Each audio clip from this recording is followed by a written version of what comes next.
નમસ્કાર, વીટીવી ગુજરાતી.com પર તમારું સ્વાગત છે. મારું નામ છે કરણ ચરોતરા. છેલ્લા 2 દિવસથી ગુજરાતના ઘણા બધા એવા જિલ્લાઓ છે કે જ્યાં ભારેથી અતિ ભારે વરસાદ પડી રહ્યો છે. આ સાથે હજુ પણ આગામી 2 દિવસ ભારેથી અતિ ભારે વરસાદની આગાહી કરવામાં આવી છે. ત્યારે આજે આપણે વિંડીના માધ્યમથી જાણીશું કે અત્યારે એટલે કે આજથી 27 તારીખે લઈને આગલા 2 તારીખ સુધી એટલે કે જ્યારે નવરાત્રિની શરૂઆત થશે ત્યારે કયા કયા વિસ્તારોમાં વરસાદ પડી શકે છે તેની વાત કરીએ. આજે 27 તારીખે આપણે ધ્યાનથી જોઈશું તો આપણે મુંબઈ સાઈડ એક સિસ્ટમ સક્રિય તો થયેલી છે, પરંતુ એને જ કારણે અત્યારે મુંબઈમાં પૂર જેવી સ્થિતિ હોય ને એનું નિર્માણ પણ થઈ ચૂક્યું છે. છેલ્લા 2 દિવસની અંદર મુંબઈના રસ્તાઓ પાણી થઈ ચૂક્યા છે. એની સાથે જ હવે આ જે સિસ્ટમ છે ને એ આગળ વધીને દક્ષિણ ગુજરાતના કેટલાક ભાગોમાં પહોંચી ચૂકી છે. હવે જે લોકો અમદાવાદની આસપાસ પણ રહેતા હોય એમને પણ ખબર હશે કે ગઈકાલથી જ વરસાદનું જોર આપણને જોવા મળી રહ્યું છે. વાદળછાયું વાતાવરણ છે એ બધાની વચ્ચે આજે સવારે પણ એટલે કે 27 તારીખની સવારે પણ સારો એવો વરસાદ પડી ચૂક્યો છે. પરંતુ અત્યારે દક્ષિણ ગુજરાતની વાત કરીએ તો દક્ષિણ ગુજરાતમાં અત્યારે તમને સિસ્ટમ દેખાતી હશે. તમને જે લાલ કલરનું દેખાઈ રહ્યું છે એ લાલ કલરને માની લેજો કે ત્યાં ભારે વરસાદની આગાહી છે.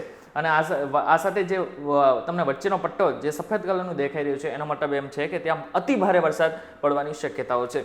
અત્યારે હાલ જે છે એ સુરતથી વલસાડની આસપાસનો જેટલો પણ વિસ્તાર છે, ભરૂચ, અમોડ, વડોદરા, રાજપીપળા, મહુવા, ઉના, અમરેલી, આ બધા જ એવા વિસ્તારો છે કે જ્યાં ભારેથી અતિ ભારે વરસાદ પડવાની શક્યતાઓ આજે પણ દેખાઈ રહી છે. આ સાથે હવે વારો છે સૌરાષ્ટ્રનો, કારણ કે ગઈકાલે સૌરાષ્ટ્રમાં વરસાદ નહોતો પડ્યો. મેં જ્યારે લાઈવ કરીને લોકોની પાસેથી માહિતી પણ મેળવી હતી કે કયા કયા વિસ્તારોમાં વરસાદ છે, ત્યારે પણ ઘણા બધા એવા લોકો હતા કે જેઓએ કહ્યું હતું કે સૌરાષ્ટ્ર અને કચ્છમાં વરસાદ બિલકુલ નથી.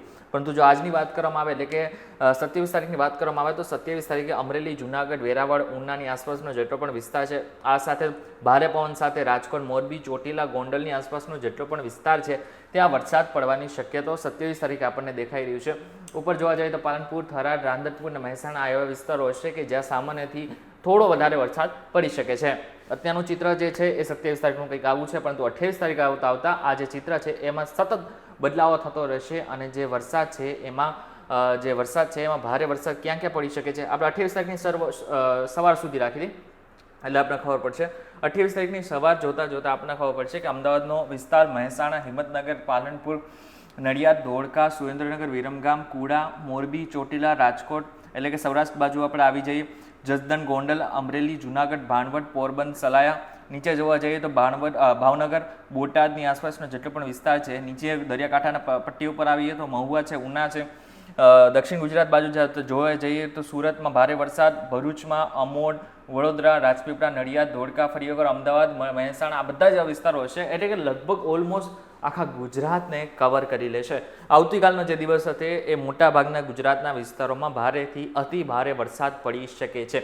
એમાં ખાસ કરીને દક્ષિણ ગુજરાતનો ભાગ મહત્વનો છે. 28 તારીખ આવતા સાંજ સુધીમાં જે અમોડ ને ભરૂચનો વિસ્તાર છે ત્યાં ભારે વરસાદની આગાહી આપણને જોવા મળી રહી છે. બાકી સૌરાષ્ટ્રના કેટલાક વિસ્તારોમાં હાલ જે છે એ આપણને છૂટો છવાયો વરસાદ જોવા મળી રહ્યો છે. 29 તારીખ આવતા આપણા જેટલા પણ સૌરાષ્ટ્રના દરિયાકાંઠાના પટ્ટાઓ છે ત્યાં વરસાદ જોવા મળી રહ્યો છે. ફરી એકવાર આપણે અમદાવાદની આસપાસથી લઈને અમદાવાદથી સુરતનો જે પટ્ટો છે ત્યાં આપણને વરસાદ જોવા મળી રહ્યો છે. બાકી બધા જ વિસ્તારોમાં આપણને છૂટો છવાયો વરસાદ જોવા મળી રહ્યો છે.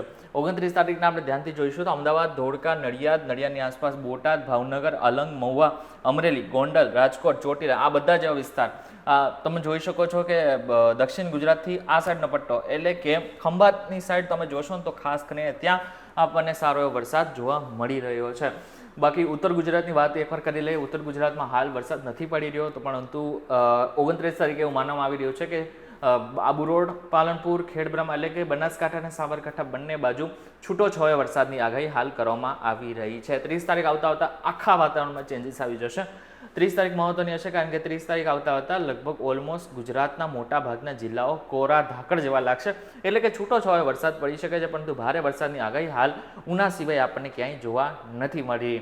1 તારીખ મહત્વની હશે, કારણ કે 1 તારીખ 2 તારીખ પછી આપણે બધાને ખબર છે કે નવરાત્રી આવવાની છે. નવરાત્રીમાં વરસાદ આવી શકે છે કે નહીં તેની વાત કરી રહી. 1 તારીખ આગળ જતા રહીશે. 1 તારીખે કોઈ જ જાતનો વરસાદ નથી, માત્ર છૂટો છવાયો વરસાદ સુરત સાઈડ જોવા મળી રહ્યો છે. અને છેલ્લી 2 તારીખ આપણે જોતા આપણને ખબર પડશે કે 2 તારીખ આવતા લગભગ ઓલમોસ્ટ ગુજરાતના મોટા ભાગના જિલ્લાઓમાં તડકા સિવાય કશું જ નથી.